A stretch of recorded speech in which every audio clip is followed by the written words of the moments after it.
Muchísimas gracias, José Antonio. Paso acá a compartir pantalla para poner la presentación. Y bueno, en primer lugar, dar gracias a Dios por este privilegio de compartir con todos ustedes, líderes populares de toda América Latina.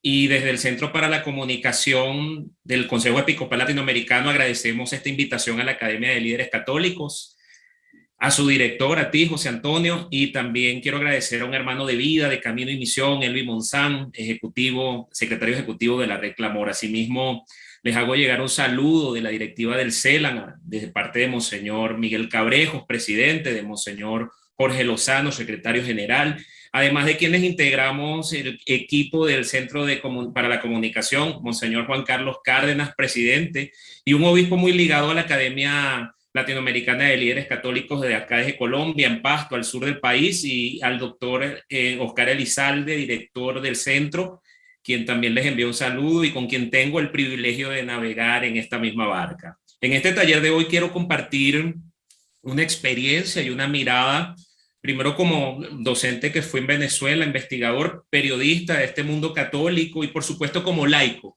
una mirada desde el corazón, un hijo de Dios más como ustedes y esperando que cada una de estas temáticas compartidas sean para su provecho y su beneficio. Entonces comenzaré por un enfoque teórico, luego compartiré algunas cifras de interés y un análisis de la realidad desde el enfoque de las noticias falsas y hablaré, por supuesto, de la evangelización digital para finalizar con algunas cuestiones prácticas, algunos tips a fin de que puedan gestionar redes sociales de manera expedita. Entonces, antes de pasar a este punto, quiero hablar pues de un término que desde la gestión de la comunicación y redes sociales es importante y es preciso definirlo y que se ha venido desarrollando a lo largo de diversas investigaciones en todos estos años, que es la apropiación social de las tecnologías de información y comunicación TIC, y que quiero pues explicar en este primer bloque. ¿Qué entendemos por la apropiación social de las tecnologías de la información y la comunicación?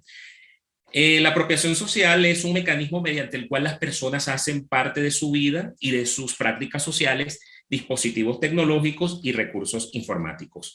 Primero, con la finalidad de interactuar, intercambiar opiniones, crear identidades, generar procesos educativos, comunicacionales, lúdicos y creativos. Y segundo, dar un sentido dentro de su realidad, incidida principalmente por intereses y motivaciones. Por tanto, el término apropiación social se refiere a la forma como las personas acceden y usan las tecnologías, más allá del valor instrumental. Y como asevera Manuel Castel, la tecnología es mucho más que una tecnología. Es un medio de comunicación, de interacción y de organización social. Al respecto, hay dos teóricos que es interesantes, un español y una venezolana. En este caso, Javier Echeverría, español, explica, por ejemplo, que Internet no es solamente un medio de información y comunicación, sino que se configura como un nuevo espacio social, electrónico, telemático, digital, informacional y reticular. Y por su parte, la investigadora Marisabel Neumann, venezolana desde la Universidad del Zulia, una de las pioneras de este concepto en mi país, asegura que para que se dé realmente la apropiación social es condición de que el contacto con lo apropiable produzca un cambio, no solamente sobre el aparato, lo apropiable, sino sobre las prácticas sociales asociadas con lo apropiable.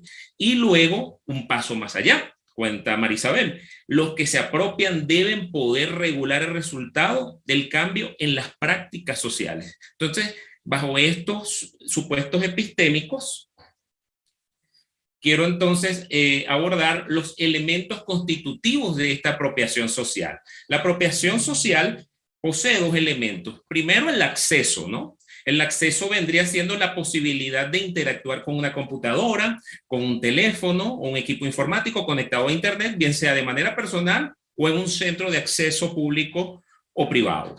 El uso vendría definiéndose como el aprovechamiento, goce y disfrute de una herramienta tecnológica para la consecución de tareas específicas individuales, comunitarias, sociales, lúdicas, creativas. En este sentido, en un proceso de investigación que hice en la maestría de Ciencias del Desarrollo, y que por supuesto llevamos como línea de investigación en la Universidad Católica Cecilio Acosta, en la Universidad Católica Andrés Bello, y en la Universidad del Zulia, y todo el ámbito de la Asociación de Investigadores Venezolanos en la Comunicación, INVECON, se presentó y se ha venido desarrollando esta propuesta de tránsito, acceso, uso. ¿Qué quiere decir esto? Miremos la tecnología como un elemento o como un camino que uno empieza a recorrer. Entonces la persona accede, conoce las funcionalidades de la herramienta digital por ensayo-error y va generando capacidades. Esto es progresivo y por etapas. Primero la necesidad de informarnos, luego procesos de interacción y luego nuevos significados que podemos crear con esta herramienta. He conocido, y dentro de investigaciones conocí, por ejemplo, poetas populares que luego aprendieron a editar sus propios ebooks utilizando las herramientas. Otros músicos hicieron sus propias radio web gratuitas. Entonces, fíjense en todas las potencialidades que podemos conseguir en estas tecnologías de información y comunicación. Entonces, a partir de ahí se desarrollan capacidades. Accedo a la herramienta digital, voy desarrollando paulatinamente capacidades donde yo asumo un rol de productor o consumidor de contenidos. Entonces, en la medida que yo voy desarrollando capacidades del uso de la herramienta tecnológica, voy teniendo una comprensión del mundo que se sintetiza en estas formas de socializar todo lo que hacemos, todo lo que somos y todo lo que difundimos. Dime lo que pones en tus redes sociales y te diré quién eres. Entonces, en la manera en lo que somos, en lo que sentimos, es lo que publicamos a través, en este caso, de las diversas plataformas, y a la vez todo aquello que recibimos, consumimos y nos apropiamos. Hacemos toda una idea y concepción del mundo. La información es clave en este aspecto relacional y el modo como metabolizamos para socializarla con el mundo a través de la red. Hoy en día podemos hablar de términos como la infoxificación. Hay tanta información de diversa índole que no tenemos el tiempo suficiente como de procesarla. Entonces, en este sentido, debemos ser muy selectivos a la hora de usar pues las herramientas. Ahora, quiero con esta pregunta, y por supuesto en el momento del compartir el diálogo de saberes, ustedes pues también puedan dar sus opiniones. Yo pongo aquí esta pregunta de las 70.000 lochas. ¿Es la tecnología neutra? A mí me gustó mucho el concepto, lo que propone Víctor Sampedro, un investigador también español, señala 3 certezas. Primero, la tecnología es neutra. Sobran, por lo tanto, el optimismo exacerbado por la tecnología y el pesimismo también. En este sentido, una nueva tecnología pasa siempre por una crisis de control que acaba siendo superada siempre por los usos institucionales del poder y las prácticas cotidianas de la gente que terminan normalizando esas tecnologías y domesticándolas. Y finalmente, un tercer elemento, el ciberactivismo. Por una parte, las tecnologías y todas estas plataformas pueden ayudar a muchos colectivos, a muchas organizaciones, movimientos sociales a tejer redes que nos organicen a la lucha de los derechos y al reclamo y denuncia de situaciones de desigualdad, o bien pueden convertirnos en lo que puede decirse un guerrero de teclado, una persona que habla y habla tonterías, incita al odio y dice esto, pero no se organiza. Bien, hay algunos datos de interés que he recogido desde la CEPAL. La CEPAL es la Comisión Económica para América Latina y el Caribe, un organismo dependiente de la Organización de Naciones Unidas y responsable de promover el desarrollo económico y social de la región. Ofrece algunas cifras de acceso y uso de las tecnologías de información y comunicación TIC que dejó la pandemia. En primer lugar, América Latina y el Caribe logró conectar a Internet a 2/3 de su población. Un segundo elemento que predomina la banda ancha móvil, es decir, mucho uso de celular, mucho uso de Internet satelital. Las mayores brechas se dan, por supuesto, y siempre ha sido un común denominador entre zonas urbanas y zonas rurales. 40 millones de hogares en esta pandemia no están conectados en Internet 32 millones, 46% de los niños entre 5 a 12 años no pueden hacer teleeducación. 79% de los ocupados se desempeñan actividades que no pueden hacerse vía teletrabajo. Y el COVID-19 ha acelerado cambios y modelos de gestión, de producción y de demanda de negocios que privilegian canales online. Por ejemplo, hay muchas plataformas digitales, los famosos delivery, hay muchas tiendas virtuales y todo este tipo de demandas. Ahora uno en el barrio puede ver donde venden el pollo frito, se hacen domicilios y tienen sus formas por WhatsApp y uno contacta. Entonces esto ha acelerado en esa gestión de modelos de producción hasta en la tiendita de barrio. Un octavo elemento, la transformación digital, nos dice la CEPAL, es irreversible. Y un noveno, para una participación efectiva en la era digital es esencial el acceso a banda ancha de alta velocidad, habida cuenta de las innovaciones, y bueno, y ahí entramos en un debate, por supuesto, interesante en esto de la brecha digital, los países ricos, países pobres, pasa lo mismo con la vacuna y que podemos ahondar. Y por supuesto, en 10º lugar, CEPAL ha estimado un costo anual promedio del Producto Interno Bruto de una canasta básica que integra a un portador portátil, un teléfono inteligente, una tableta y un plan de conexión a datos. Ya forma parte de las familias y de las personas en común, producto de esta pandemia.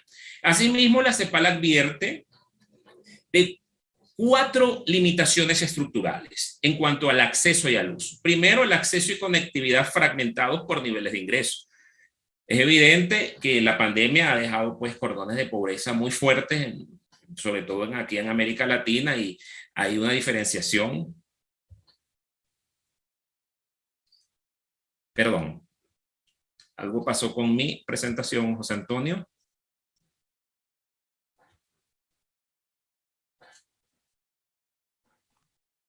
Por favor, Ángel, si la puedes volver a presentar, a compartir. Voy. Me dices en el momento Ahí. que está. Sí, se ¿La está pueden viendo. ver? Sí. ¿Sí? Sí, nada más no pantalla completa todavía. Ok, perdón. Bien. Quedaba entonces en las limitaciones, acceso y conectividad fragmentado, como lo decía, velocidad de red insuficiente en muchas ciudades en América Latina, desde Lima, en la misma Bogotá, donde la red se hace insuficiente también, habida cuenta del gran uso que se le está dando por el confinamiento y por todas estas prácticas que se están haciendo desde la teleeducación, la brecha en desarrollo en habilidades digitales, es decir, en ese tránsito, acceso, uso que les contaba, en la medida que unos aprenden más y tienen más capacidades, por supuesto, otros no tienen ese acceso informacional y quedan al margen en esas habilidades digitales y en esos nuevos oficios de la era digital, y por supuesto la escasa digitalización de los procesos productivos. Hay limitaciones que la CEPAL advierte. Hay unos factores de la realidad a tomar en cuenta, y quiero hablar, por supuesto, de las fake news. Una fake news, noticia falsa en español, son informaciones engañosas, de dudosa procedencia, fuente no verificables, de apariencia pseudo periodística, que circulan en plataformas digitales, redes sociales, mensajería de texto por WhatsApp, Telegram, páginas web. Para referirnos a ellas, pues en un término más españolizado, pues tenemos varios significados como bulo, que equivale a noticia falsa propalada con un fin, infundio, mentira, patraña, noticia falsa, generalmente tendenciosa, falacia, engaño, fraude o mentira, con que se intenta dañar a alguien, filfa, mentira, engaño. Entre las posibles causas de esas noticias falsas, tenemos el alto intercambio de mensajes en la red, puesto que los usuarios, además de consumidores, también son productores de discursos que circulan. Otro factor es que las plataformas utilizan un algoritmo que distribuye el contenido más relevante para cada usuario, logrando que la información que se le muestra a cada uno esté condicionada y filtrada. Es decir, en la medida que una publicación va teniendo alcance, va teniendo interacciones, el algoritmo va viralizándola, sin distinguir exactamente el contenido como tal. Una situación que las plataformas han ido trabajando incluso para evitar esto.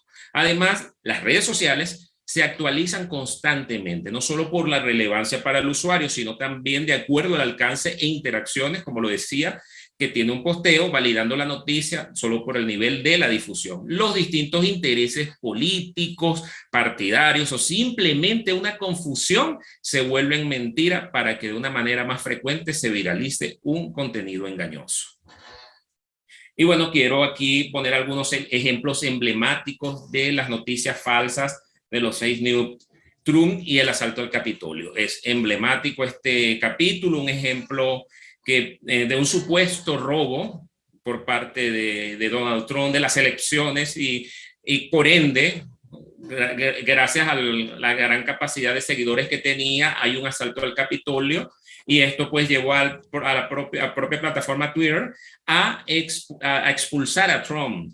Entonces, para mantener pues, y prevenir este riesgo de incitación a la violencia que se hizo en ese capítulo, ese triste, célebre capítulo de enero.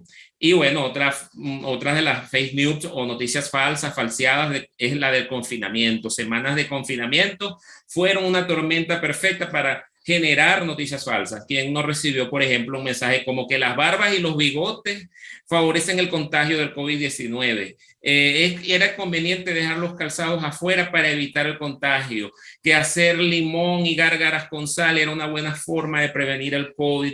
Y bueno, una serie de elementos sin base pues científica o médica.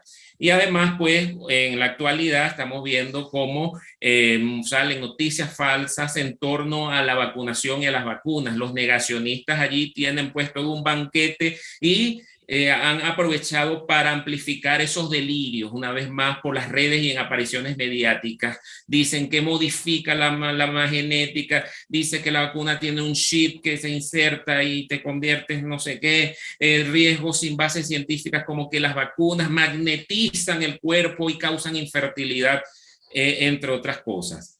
Entonces, ¿qué herramientas, para detectar noticias falsas? Hay como un examen de conciencia que quiero compartir con ustedes y antes de nosotros reenviar algún WhatsApp o hacer retweet o compartir un contenido en alguna de las redes, primero pensar quién es la fuente, quién lo dijo, o sea, es autorizado, esa es la fuente, qué medio de comunicación lo comparte. Eso es muy importante. Ir a un medio de comunicación que tenga credibilidad, que tenga alcance. Eso es muy, muy importante. Preguntarnos a quién perjudica este comentario, a quién beneficia y si estamos también informados sobre el tema, porque a veces compartimos cosas que ni nosotros mismos conocemos, pero la compartimos porque parecen interesantes. De tener mucho cuidado con ese tipo de cosas. Y quiero con ustedes compartir algunas herramientas para verificar la información que, bueno, los periodistas usamos siempre a la hora de poder constatar una información que tiene alto nivel. Las noticias falsas abundan en Internet y de hecho fíjense que la revista Science ha realizado con miembros de la red social Twitter un estudio donde han conseguido que más de un 70% de retweets falsos son los que llegan a viralizarse, a lograr ese gran alcance. Para ello pueden emplear herramientas en este sentido y con base a estos estudios, lo que llamamos la Internet profunda. Para verificar contenidos de textos académicos, sobre todo son herramientas idóneas para estudiantes y profesores de tal manera que puedan comprobar la originalidad y veracidad de la información. Esta indexa bibliotecas, repositorios o bases de datos bibliográficos de las que pueden extraer material académico verificado. Son herramientas útiles. Allí en la presentación yo les voy a dejar los links para que puedan ustedes ingresar a este tipo de Internet profunda y, por supuesto, sobre todo para verificar, evitar plagios o mirar si hay una correcta indocumentación a la hora, en estos casos, de realizar trabajos académicos. Está, por supuesto, Google académico, muy diferente al Google que conocemos todos. Este Google académico nos lleva a fuentes, a repositorios. Ahí les dejo el link. Está Sirius, que es un motor de búsqueda específico de contenido científico. Fue el primero en su tipo, creado por una editorial holandesa. Y por supuesto está Inbit o Invite, un plugin o extensión gratuita que se puede incorporar a nuestro buscador de Google Chrome o Mozilla. Son los que pues más usados, por supuesto. Ya en otros buscadores sí habría que verificar otra aplicación, y es posible verificar la fuente de videos e imágenes compartidas en redes sociales para despejar dudas sobre si un recurso audiovisual es veraz o no. Esta herramienta redirige a la fuente original para comprobar si ésta se está utilizando de forma descontextualizada, y además si está manipulada una fotografía con un fin desinformativo.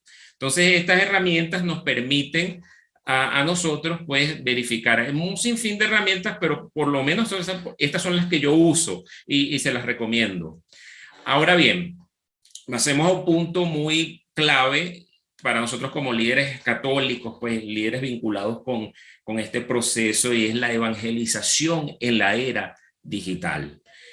Hay un autor que me gusta mucho, un autor vaticanista, Ariel Beramendi, colombiano, que en un libro que escribió sobre apuntes para una pastoral de la comunicación hoy, habla de 3 elementos claves. Primero, es necesario fortalecer la comunicación en red como un reflejo de la comunicación eclesial en medio de una realidad a la que la tecnología impregna cada vez más la vida de las personas.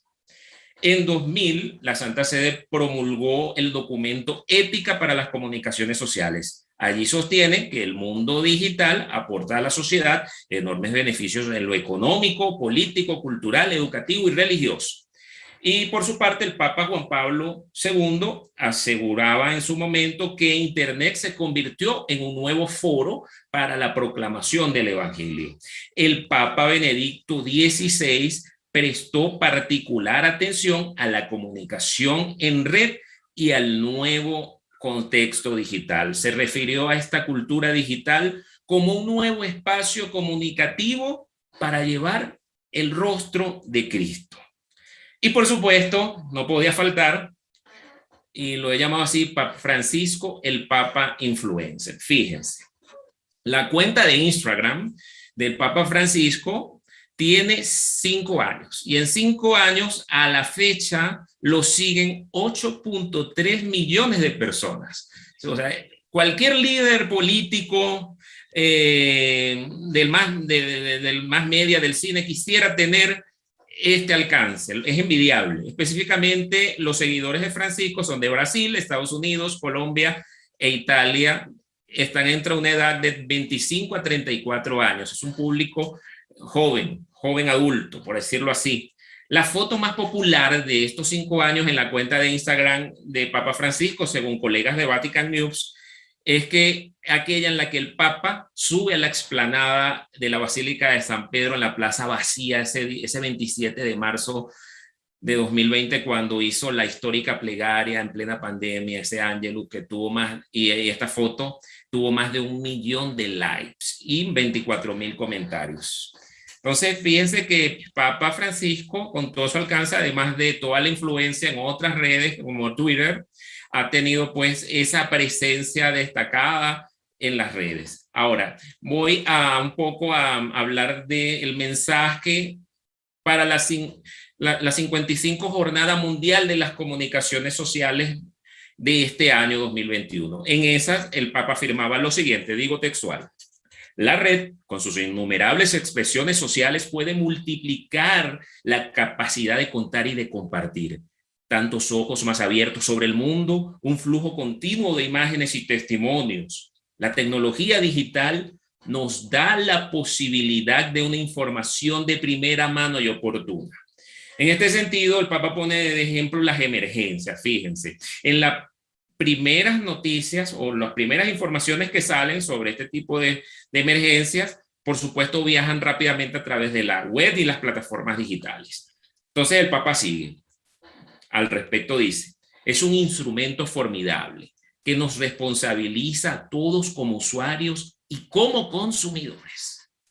Sin embargo, advierte: hemos descubierto ya desde hace tiempo cómo las noticias y las imágenes son fáciles de manipular por miles de motivos, a veces solo por un banal narcisismo. Por tanto, continúa el Papa, esta conciencia crítica empuja a no demonizar el instrumento, sino a una mayor capacidad de discernimiento y a un sentido de responsabilidad más maduro, tanto cuando se difunde como cuando se reciben los contenidos.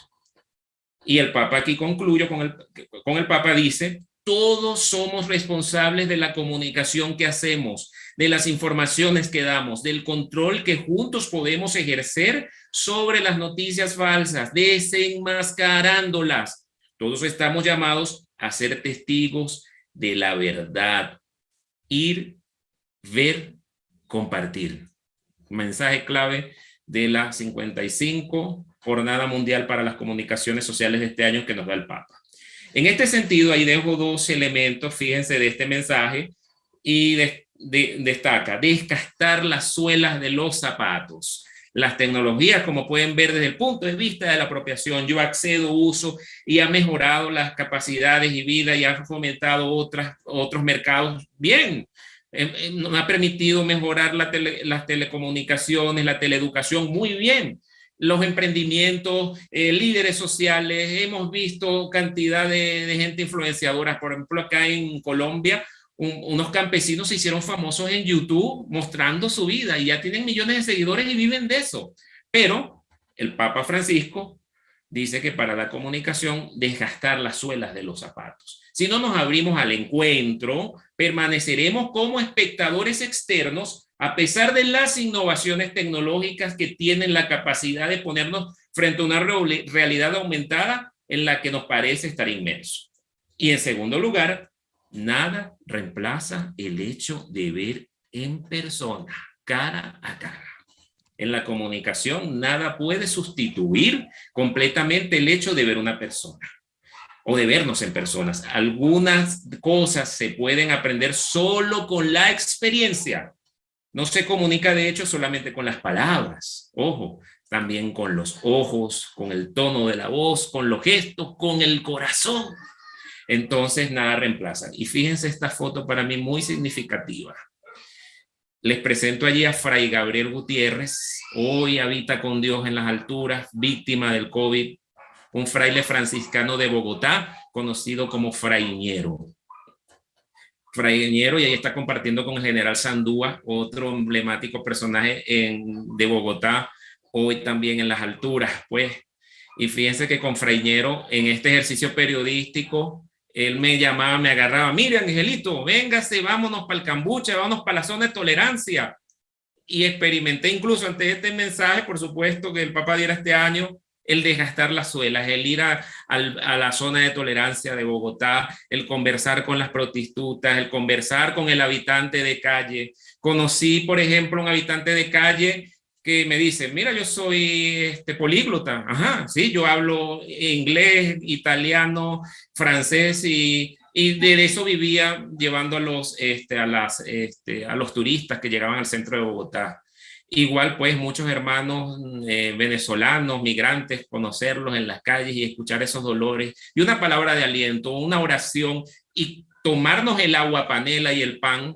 Eso me daba a mí, como comunicador, aquella fuerza para luego irme a escribir al teclado y poder anunciar esta buena nueva y visibilizar esta realidad. Y así como Fraiñero me ha enseñado y me enseñó que hay que desgastar las suelas de los zapatos, que en los habitantes de calle, en esos descartados de la sociedad, hay un templo que hay que respetar. Eso pues dentro de la comunicación, y el Papa Francisco y el mismo Jesucristo salió pues al encuentro, salió a predicar y a llevar la buena nueva. Y bueno, quiero algunas cuestiones prácticas, ya saliendo un poco de lo teórico, compartir con ustedes algunos elementos. Primero, ¿qué son las redes sociales? Por supuesto, son estructuras formadas en Internet por personas u organizaciones que se conectan a partir de intereses o valores comunes. A través de ellas se crean relaciones entre individuos, empresas, emprendimientos de forma rápida, sin jerarquía o límites físicos. Eso, por supuesto, tiene ventajas, tiene también sus riesgos, y ya sería pues tema de otra exposición hablar los riesgos de las redes sociales. Aquí quiero compartir pues un poco de lo que hemos venido desarrollando en el Centro para la Comunicación del CELAM con una serie de asesores que han venido construyendo esta nueva identidad de los obispos, igual en articulación con los equipos de la Asamblea Eclesial, hemos venido aplicando esta serie de elementos o tips para nosotros gestionar de mejor manera y por supuesto con apoyo de influencers católicos de América Latina. He conocido, por ejemplo, a los curas locos. Ellos son un colectivo de jóvenes curas colombianos, mexicanos, españoles, chilenos, que utilizan las tecnologías y utilizan las redes sociales para el evangelio, igual los catolitokers. Entonces, desde esta articulación y trabajo en red, quiero regalarles estos elementos. Primero, pensar en el público a quien vamos dirigidos. Es necesario conocer quiénes son las personas. Tú, líder católico, quieres pues tener mayor influencia, mayor alcance, entonces estamos pues llamados como líderes, o si estamos dentro de una organización para llegar más a nuestra gente, crear contenidos que vayan en consonancia con sus gustos, con sus aficiones, necesidades, y cómo por medio de nuestro contenido podemos resolver algunos de esos problemas o responder a muchas de esas interrogantes. A la hora de crear contenido debemos pensar en nuestros seguidores. Por lo tanto, ellos son los que nos lo harán y eso nos permitirá pues, pensar en todo momento en ello. Hay que crear contenido variado. Las redes sociales tienen sus particularidades. Fíjense allí que la información que uno puede presentar en Facebook es diferente a la de Instagram, que es más visual, que requiere de fotos, que requiere de videos, que requiere de contenido gráfico. Como la idea es informar y lograr que llegue, en el caso de Instagram, debemos tomar en cuenta las dinámicas entonces de esta red, que es mucho video, que es mucho en vivo, que son, hoy en día se utilizan hasta los Reels.